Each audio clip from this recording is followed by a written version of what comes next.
Warning, there are profanity, topics, and other opinions that could offend you. Please watch and or listen at your own risk, and enjoy the show.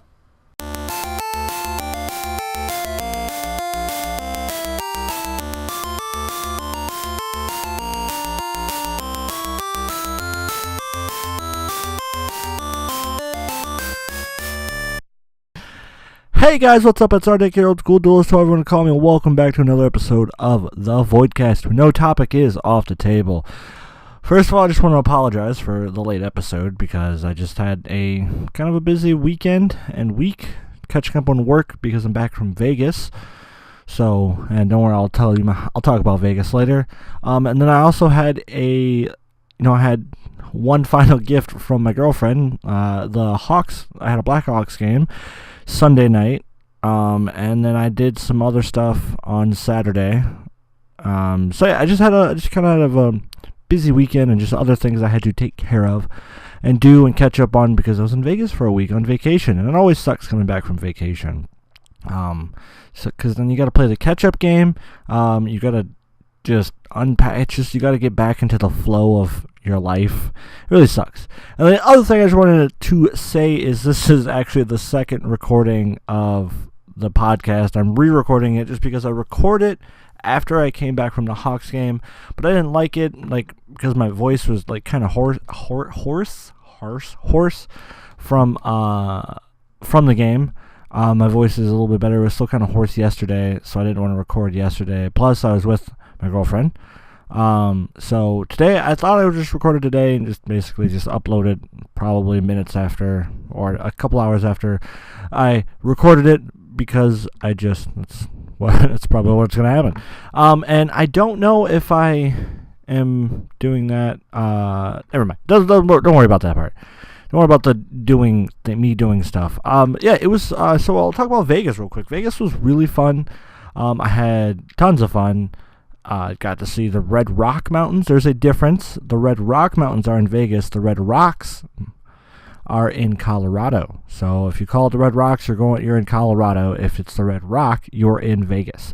But it was cool. I've never seen mountains up close before, so I got to see mountains up close, and that was fucking cool and amazing. I loved it. It was really cool to see the different shades of the sandy rock and just rocks that had moved. It was just so cool. It was just so awesome. And then Vegas was cool. I was originally going, I was going with my girlfriend and her family, and we were gonna go see Ozzy Osbourne, but he got a hand infection, so we didn't see Ozzy Osbourne. Instead, we saw the Australian Bee Gees.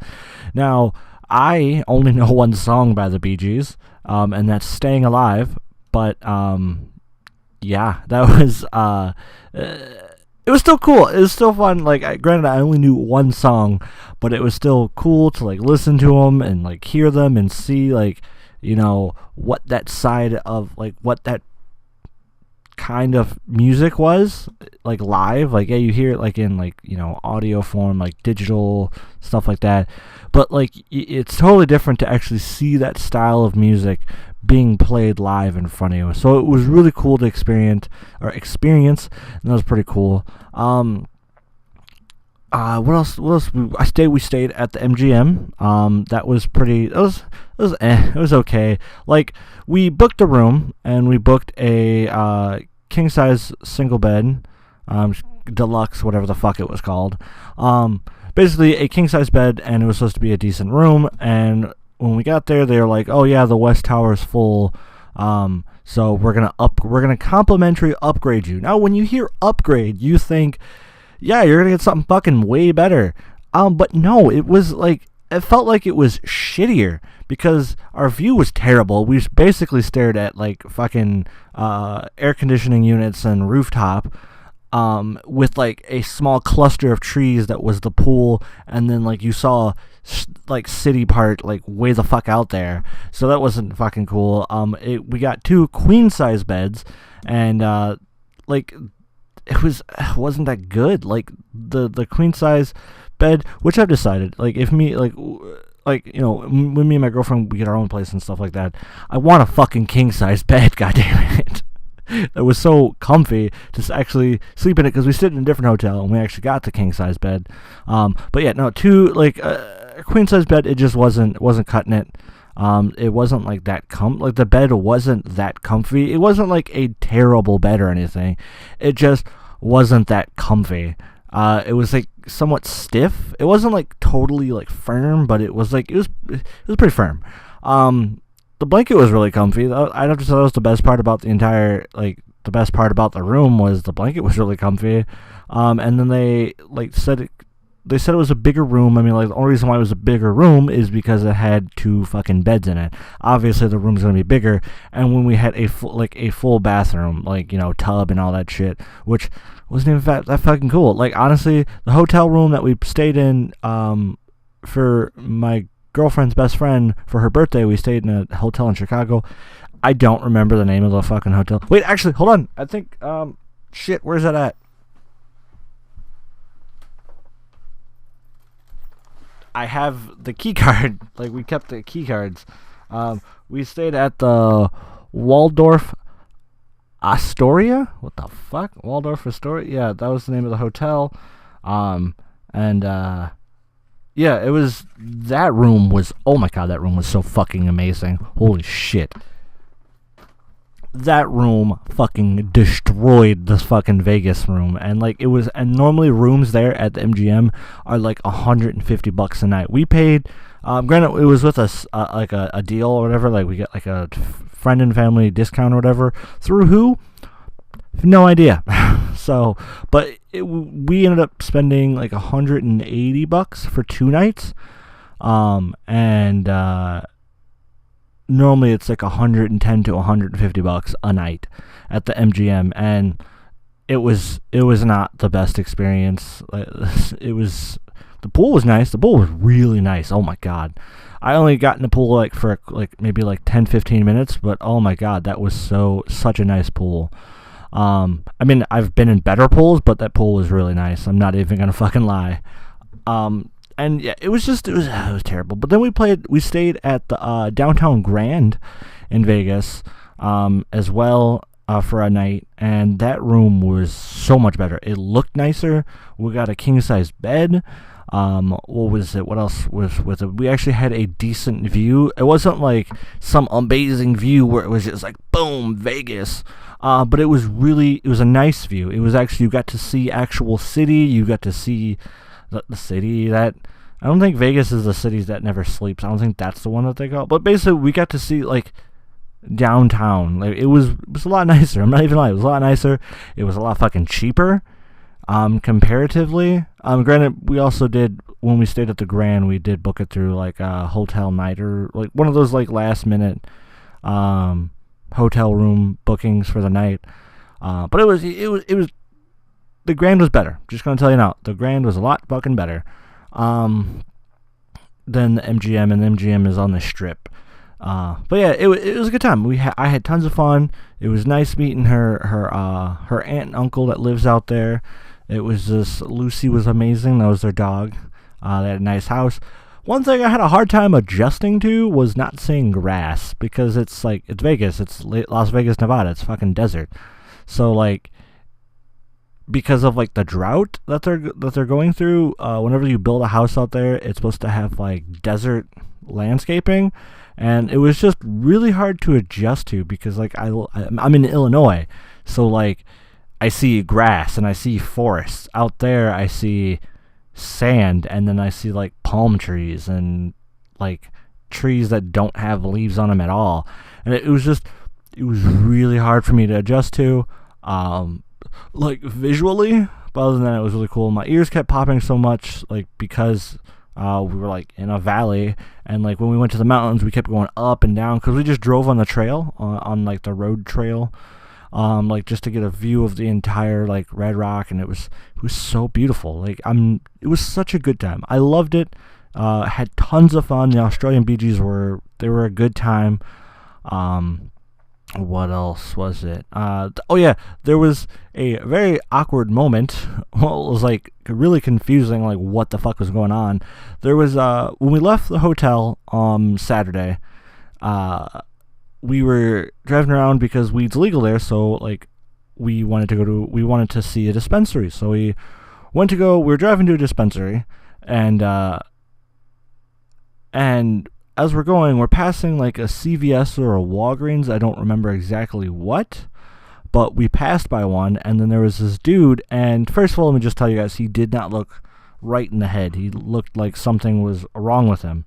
So, like, he didn't look all the way there. But he was standing in the parking lot with his pants down to his knees, and his butt was just hanging out. It was just straight up ass if you drove by.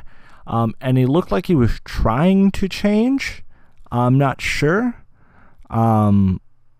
But it was just, he like had the pair of pants upside down, like held by like the pants bottoms, and it's just shaking them. I don't know what the hell was going on, but it was just like, what? It was just confusing. And I didn't know how to feel about it at all. So, oh well, what can you do about it? It was just offers a funny story. Yeah, it was tons of fun, and I'm really glad I got invited. I'm really glad she took me, and I've also decided plane rides, because I took my first plane ride as well. I only want to do nighttime flights, because daytime flights, because I'm afraid of heights, and like the difference between the like daytime and nighttime you don't really see the ground disappear. Daytime you see the ground start to. You see yourself going away from the ground, you see the ground get further and further away, and that's where, like, I started to freak out. Like, not, like, terribly where I was like, get me off this plane, but it was just more like, oh my god, like, it was just really unsettling and uncomfortable for me, like, at first, but, like, once we got in the air, I was fine, but it was just really, yeah, it was tons of fun. I had a good time, and 10 out of 10 would go again. And then I'm gonna talk about the Hawks game for a second. Even though we lost, because it was on October 21st, Sunday, October 21st. It was against the Lightning, and we ended up losing 6-3. But it was still a good time. Me and my best friend Josh, he's been on the show.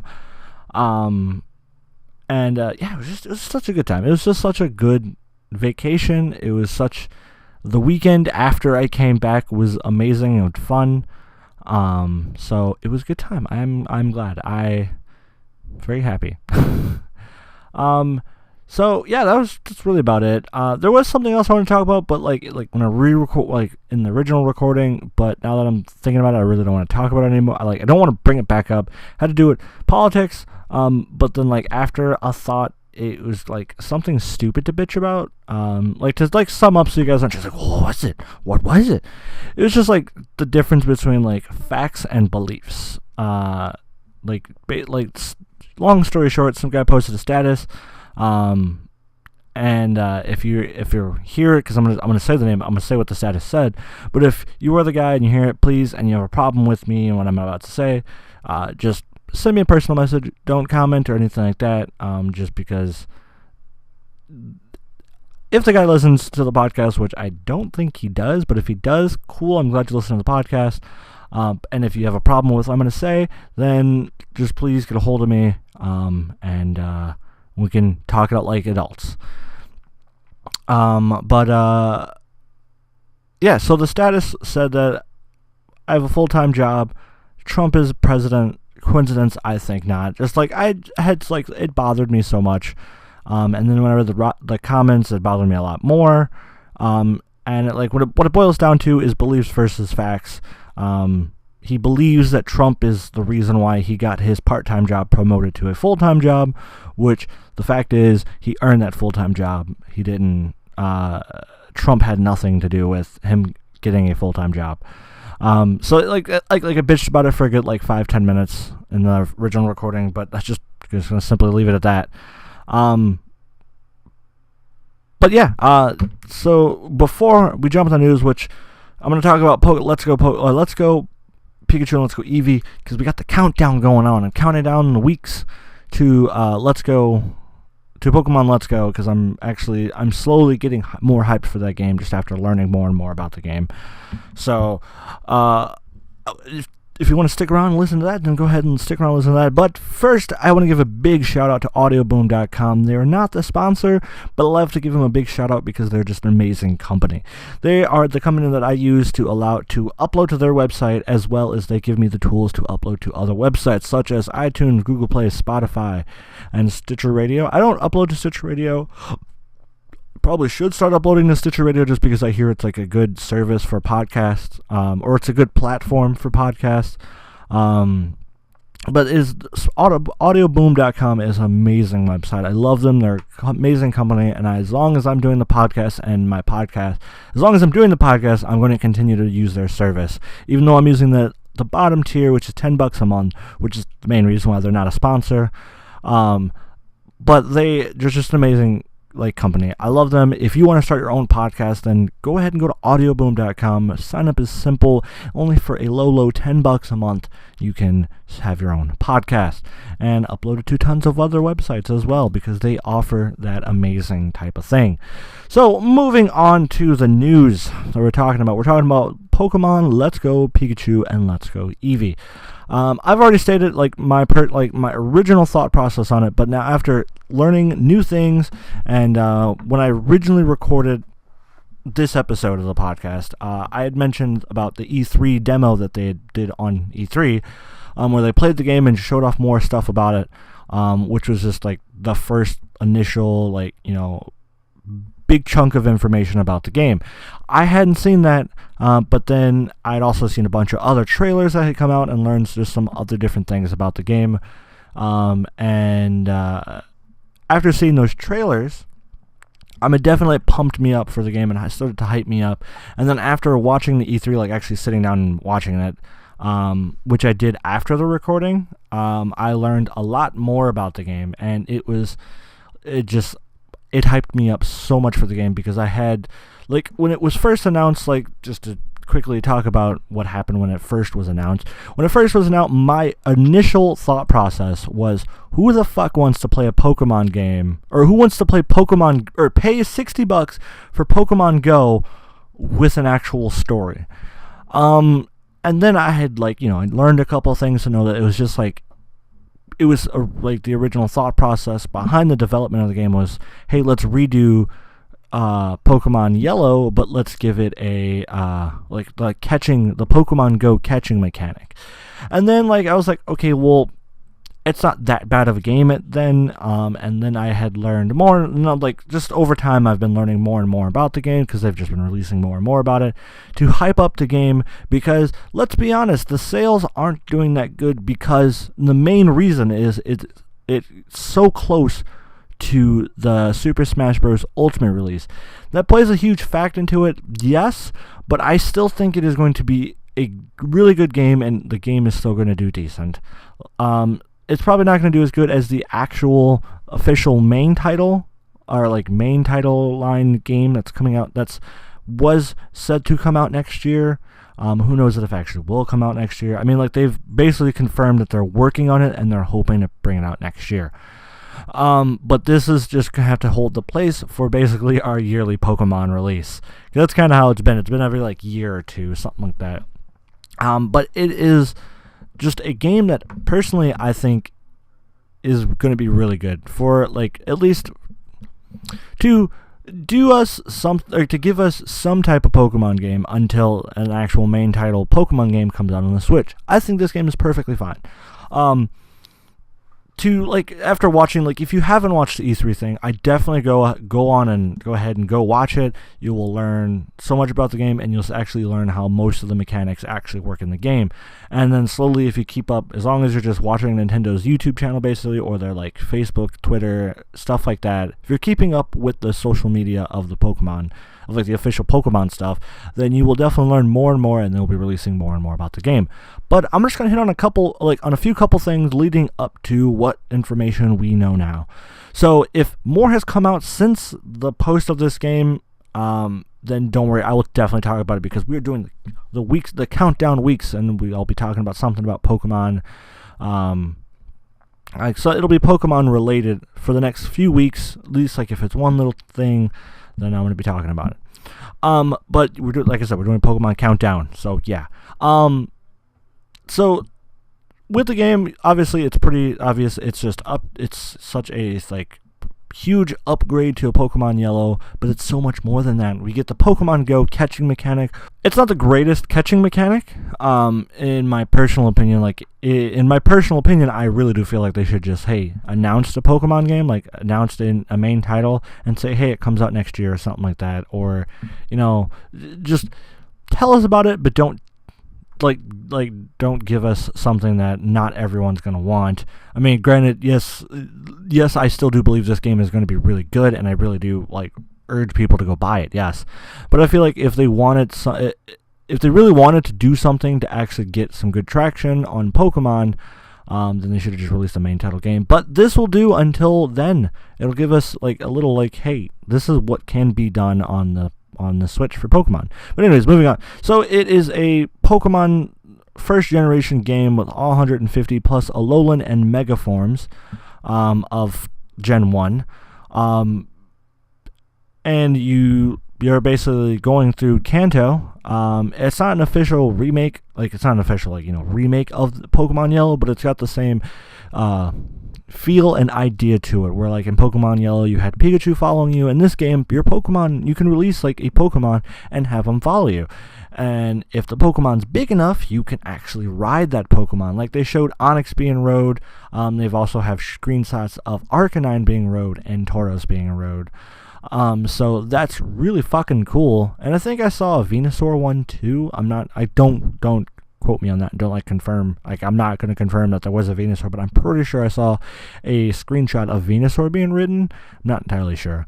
And then we also you still have your original 8 gems, so we got our gems back, and that was something that I was really looking forward to, is being able to go back and just do gyms, because in Ultra Sun and Ultra Moon, and Gen 7 in general, the trials were cool, but once we got to Ultra Sun and Ultra Moon, I was can I just have my fucking gems back? Can I just go get my 8 gems?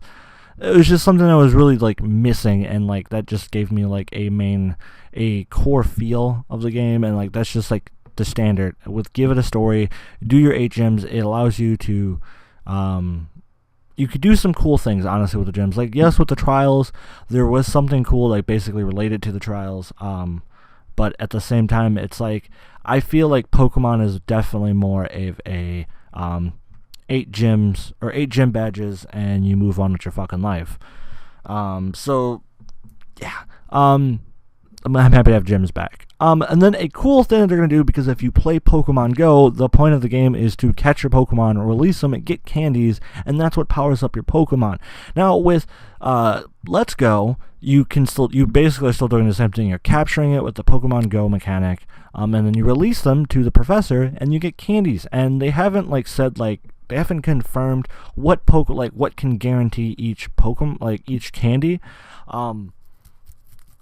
Oh, my face is just so hard. Sorry. But they did show us that there is you can, when you release a Pokemon to the professor, you'll get a candy, and those candies will boost an individual stat. There's a candy for each stat: health, defense, attack, speed, special attack, and special defense. So that's pretty cool. And each one has an individual name, so you know which one is which. And that's really cool. I really do like that level up, that stat boosting mechanic. And then also, when you catch Pokemon, you gain XP for your Pokemon like that. And obviously, when you do a Pokemon battle, an actual Pokemon battle against your trainers and gym people, you get you get XP from that as well, obviously. But yeah, so that's pretty cool that they still are going to do some type of level up system in that.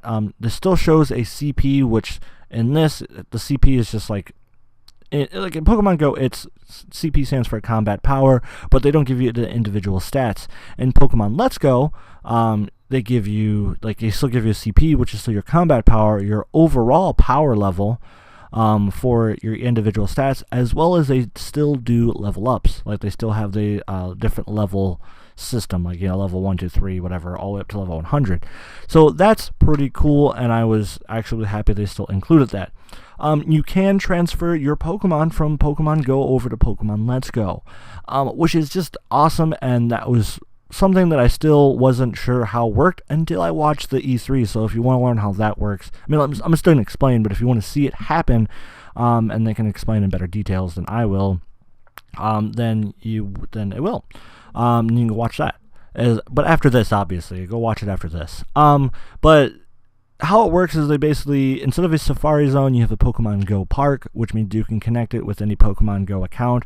Those Pokemon will be in there, and then you basically walk up to the Pokemon and then capture it, and then that's how it's transferred into your whatchamacallit. And they said something about, like, if you catch it, if you transfer it to Pokemon Go or Let's Go from Pokemon Go, the CP will be higher or something like that. I don't know exactly what the fuck that means. Basically, all I can assume is, like, if your CP is like 400, it might be like 450, 500 or something like that. That's my only assumption. That's what that means. I'm not entirely sure. But and then, like, that's basically the gist of the game. They're also including Alolan forms, so you can transfer over your Alolan Pokemon, like your Geodudes, your Rattatas, and all that fun stuff. And it's right now, it's only going to be the first 150 or 151, whatever, first gen. And that's only because, and I think they said something like you can't transfer mythical Pokemon, I think. I don't know. I'm not entirely sure, but the only mythical Pokemon from Gen 1 was Mew. So I'm like, okay. And, like, the only way to get Mew is through the Pokeball. Like, if you buy that special Pokeball controller, it comes with Mew. Plus, I'll talk about that in a second, because I have a gripe about it, but I don't really care. It's not like a huge gripe of mine. Like, the community, the online, like, the actual, like, internet, they're pretty furious about it, and, like, the fan base, they're kind of furious about it. But I'll talk about that after. Like, I'll talk about it a little bit later. Moving on, you will be able to catch the legendary birds and Mewtwo in it. I'm pretty sure Mewtwo's gonna work the same way. But with the legendary birds, you fight them, and once you beat it in battle, then you're offered the chance to catch it, kind of like a raid, like how the raids work in Pokemon Go. Like, you go to a gym, you do the raid. Once that Pokemon dies, then it offers you the chance to catch that Pokemon, which is pretty fucking cool. Like, that was one huge issue. Like, if you watch an earlier episode when I did talk about that, it was a huge issue of mine, and I was curious how that was going to work. It was like, because my initial thought was it was going to be, okay, you walk up to Mewtwo and you walk up to Zapdos and you just, like, boom, catch it, and that kind of defeats the purpose of like the battle. So it's really nice to see that they are going to force you to battle it and then catch it. So that's pretty cool. I'm pretty happy about that. They did also, and this is actually something new that they mentioned, well, before I get to that, we'll talk about Meltan, since we're on mythical and legendaries. They are doing a new Pokemon that's being released. They haven't confirmed if it's Gen 8 or if it's Gen 7. My thought process is it's still technically Gen 7. At least for now, I'm viewing it as Gen 7 because it's a new Pokemon. It's still Generation 7. That's just my thought process, that it still is technically Gen 7, unless it's going to play a huge part in Gen 8. Or they're just going to be like, oh, you can catch this guy in there, and he's part of the Gen 8, whatever, blah, blah, blah. But I feel like he's going to play a huge part in the story. Like, it's going to be a whole new story and stuff like that, and it's going to be, like, kind of not focused on Meltan, but Meltan is definitely going to play a big part in the game, or at least in the story of that game. So, sorry, I had to get a drink. So that's just my thought process on that right there. And then a new thing that they have recently announced is that they're doing master trainers, and that's like post-game. They've already said it's post-game stuff where you go around and you fight every single Pokemon, or you fight 150 trainers basically, and they are the quote-unquote master of that Pokemon. It'll be a one-on-one, no items, and you just have to basically fight it, and that Pokemon will also know, like, unexpected moves that are basically a weakness to the Pokemon you're fighting. So, like, you'll fight, like, the Charizard, like, they've already showed this in a trailer, so it's no spoiler. But they've already shown that Charizard will know Thunder Punch, and Charizard is a fire flying, and flying types are weak to thunder. So that's pretty cool. I'm actually really excited for that to probably be a post game. So that's pretty cool. I'm really excited. This game's got me so hype. Moving on, since we're on the trainers, like master trainers, and everything like that, that's basically like the gist of the game of information we have so far.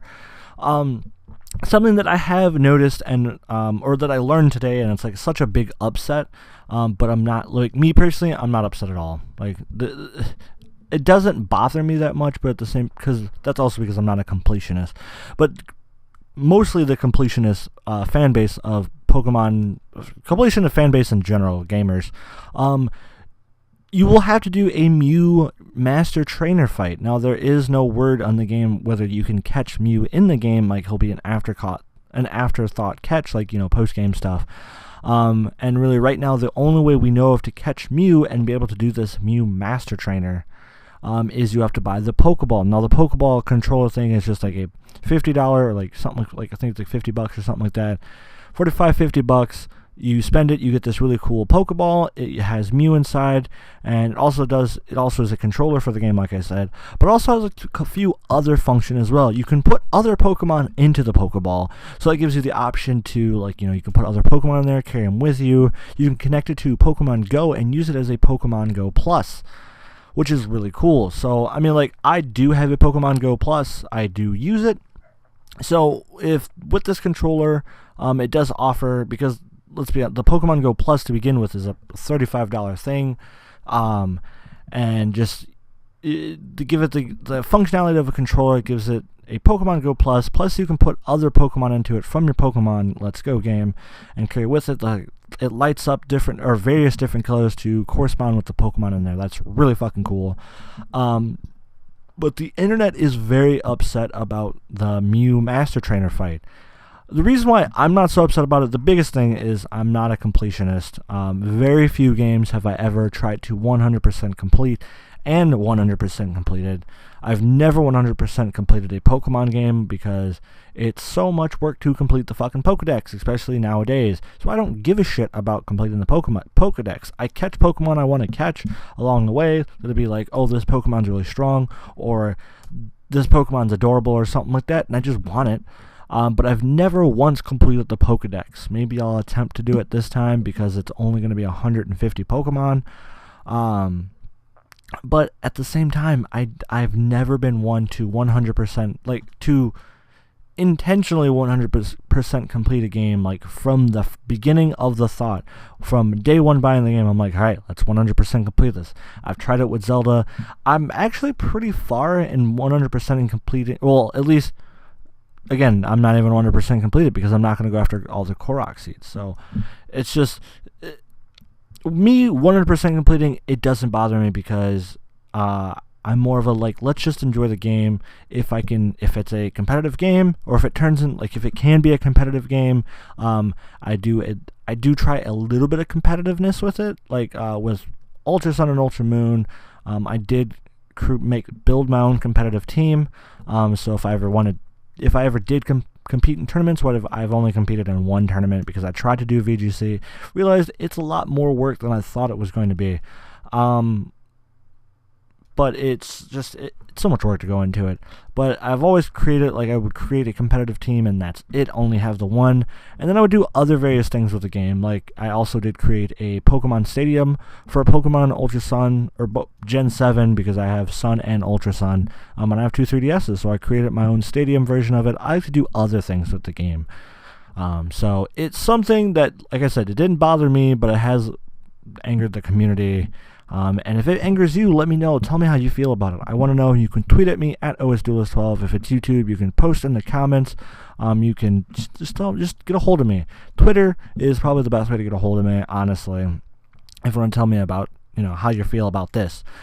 So that really about sums up everything about Pokemon Let's Go Pikachu and Let's Go Eevee. I'm going to get Let's Go Eevee, so I'm excited for that. I'm really hyped for the game. Well, I'm starting to get really hyped for the game. I'm still really curious. We still have about 3 more weeks till the game comes out, because it comes out November 16th, which is just coming closer and closer. So I'm trying to occupy my time until that game comes out. So, like I said, I'm excited. We're going to be doing the Pokemon countdown, so that means this is like the beginning, week 1 of like 3 more weeks, right? because it'll be 3 weeks on Thursday. So it'll be this week's episode, then 1, 2, 3. Yeah. So we got 3 more episodes of the countdown. I'm excited because the week of I'll do like one final, just like talk about everything that we know about the game and everything like that. So yeah, and I don't know, maybe I'll do I'm thinking about doing a giveaway for the game, or like not for the game, but doing a Pokemon giveaway of some sort. I'm not sure yet, so we'll find out. And if the giveaway does end up happening, I will let you guys know. Please stay tuned. Follow me on Twitter at OSDuelist12, stuff like that. And one more thing that I want to bring back, because I need to get back into the flow of the podcast. I need to get back to old things, schedules and stuff like that. It's just, I had to do a lot of catch up. I've been really tired, so I'm ready to fucking get back into the shit. But we're jumping back into Game of the Weeks, and this week's Game of the Week is Hyper Light Drifter. I know a lot of my Game of the Weeks last week were a lot of games that, like, sometimes it would carry over, like with Pokemon Silver, it carried on like 2 weeks. Pokemon World and Generation Ultimate, that carried on a couple weeks as well. But I'm actually going to try and do one new game, or a different game every week. So this week we got Hyper Light Drifter. It's an amazing fucking game. I literally beat it today, a few hours before I recorded the podcast. And that was an amazing game. It is on Switch, so if you have a Switch, you can definitely buy that game. It's only like a $20 game. It's amazing. It's such a fun game. I'm so happy I finally beat it, because I had it on PC, but now I got ported to Switch. So yeah. It's on Switch now, and I'm happy I bought it, and it was so much fun. The art style, the visuals, everything about it is just so cool, and I loved it so much. But thank you guys. I'm going to get out of here because I have to still edit this episode and upload it and all that fun stuff. Plus, I also have to work on part of my game tonight because I haven't worked on anything. But thank you guys for listening and or watching to the podcast. I don't know. If you guys like what you listen to, you definitely can like, share, subscribe, everything like that. You can follow me on Mondays. The next week it'll go back to normal, the schedule will. But on Mondays the podcast goes up. It goes up every Monday, midnights on Audio Boom. Basically like all the audio ways to listen to it, like Audio Boom, iTunes, Google Play, and Spotify. And then it goes up at noon on Mondays on YouTube. So yeah, thank you guys, and have a wonderful, beautiful night, day thing, or whatever.